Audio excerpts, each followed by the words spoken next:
procrastinating and not getting the things done that you really want to do? You're taking action, but you're just not getting the results that you want? Do you want better results for your business, life, or nonprofit? A lot of times when these things are going on, we think that there's a character flaw with us. We're led to believe that that's the case. We're told that we're getting in our own way or something else. But what I've learned is that we may just need a little reprogramming.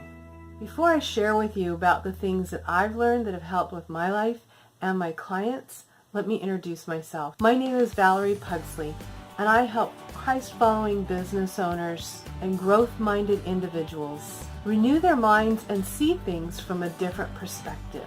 I want to help you earn more so that you can serve more and have a greater impact. So now let's get into these things that I've learned and that I want to share with you so that you can have a greater impact and quit blaming yourself and beating yourself up over alleged character flaws.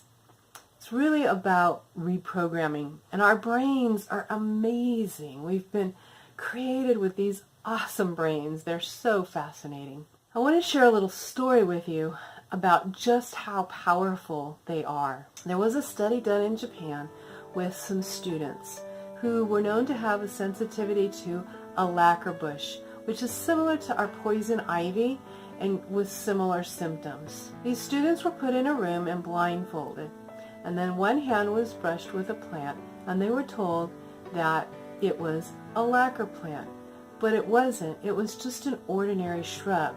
And yet, they all had the expected reaction from the lacquer plant: redness, swelling, itchy. Then their other hand was rubbed with another bush. This time they were told it was just an ordinary shrub, but this time it really was the lacquer plant. And out of all of the students, only 2 of them had a reaction. Wow! What that means is really only 2 of them were sensitive to the lacquer plant, and the rest were sensitive to the power of suggestion. How many of us are doing that in our own lives? We're just reacting to what we expect instead of what's really true. So out of these things that I've learned over the last several years, both for myself and my clients, one of the first things we need to look at is our identity and our beliefs, and they kind of affect each other and are fed together as well. Unfortunately, our identity, a lot of it comes from lies, the things that we've been led to believe, and it most likely started in childhood, either from family members, well-meaning, students, maybe not so well-meaning, or just a teachers, other authority figures in our life. Life's just the things that have happened on the journey of life. We've been told different things, and then we believe them, even though they're not true. Now, I don't believe that our parents set out intentionally to lie to us. I know I didn't desire to do that with my daughters, but we've been told things over the years, a lot of times to protect ourselves, right? Things have happened in the past to our parents, to us. We want other people to avoid those same happenings. We don't want them to have those same pains, and we tell them things to avoid that. But these things that we tell them aren't always true. So the first thing we need to do is we need to start recognizing, what do we believe about ourselves and just other life things in general? Where are we getting our identity? Are we getting it from the things that we accomplish, the things that we have? Or are we getting it just from the mere fact that we were created as a human being, an amazing person with gifts and talents? As you start learning about who you really are and coming up with an identity that's just based on who you are as a human being and not the things that you've accomplished, and as you start reviewing your beliefs, there's hope. There's hope that you'll have a better one that's going to build you up and enable you to have an impact on those around you. Depending on what our identity and beliefs are going to affect our thoughts and our feelings. One of the things that happens with our thoughts and our feelings is that we can become somewhat addicted to them.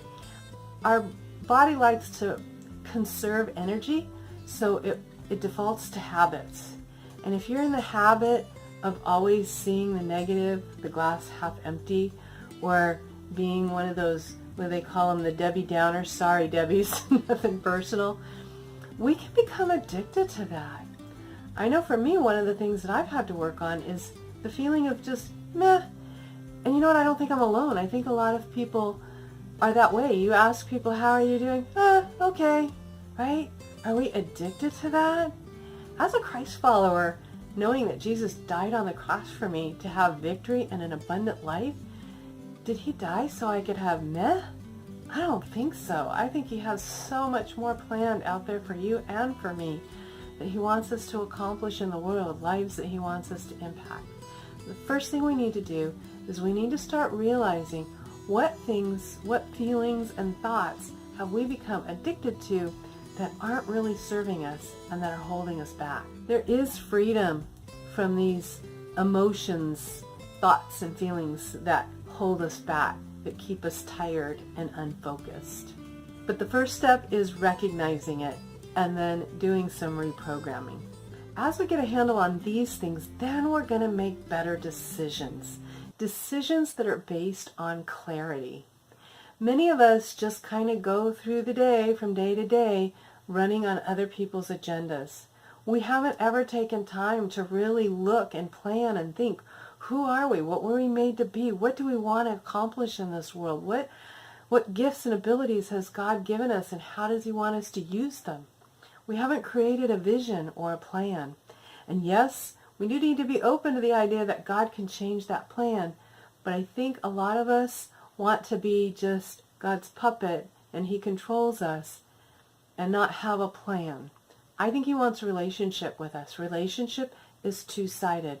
It's not just one person speaking to the other person telling them what to do. It's a conversation. And I believe that God has given some of us desires and ideas and things to accomplish in this world. As we examine those and take a look at them, then we're going to make better goals and decisions, and we're actually going to be able to accomplish the goals because they're going to be in alignment with that vision. So one of the things that I would encourage you here is to take some time to get some clarity. Start dreaming some dreams and see what comes up. Now, the people that I like to help are action takers. And I'm an action taker too. The problem is a lot of times we're taking action on top of bad programming. That's all that stuff we just talked about before, the identity, the beliefs, the thoughts, the feelings. So as we change those, as we get clarity and have a vision, now we can take actions on a firmer foundation, and they're going to be congruent, and they're going to be towards accomplishing a goal. We're going to have an emotional connection to them, and so we'll be able to work through the tired, the low energy. We'll be motivated to go to bed early and do the healthy things that we need to do for our body because we want to be able to accomplish these goals. The actions are going to be much more effective, and that will give us the results that we want, the impact that we want to have in the world. So what I'd like to give you here as a tip for both your actions and your results is to start journaling. And as you journal, I want you to think of when you have a day maybe that you would call a failure or it didn't go as you had planned.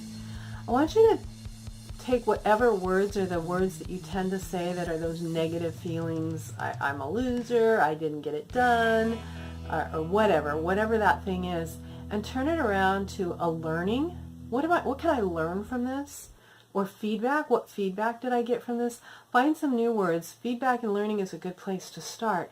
And start journaling these things. Journaling what thoughts you're having. Journal what feelings you're having. Journal what you're learning when things don't go the way you plan. As you start doing this, then you'll be able to see what areas you need to focus on. There is hope. It can get better. Now, I have found in my own journey that I have needed help with that. It's not something that I could do on my own, and we'll be talking about that more over the next few days.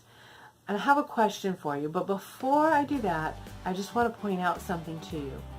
Somewhere on this page where you're watching it, in the description, depending on where you're watching this video, is a link so that you can get access to the 2 more videos that are a part of this series and future videos that I'll release or do live. If this has been helpful for you, then I would encourage you to click on those links so I can get the word out to you via Messenger. The question that I have for you is, which of these are you struggling with the most? And I have a hint for you. If you say all of them, then we need to start with the identity. Start working on that identity piece first.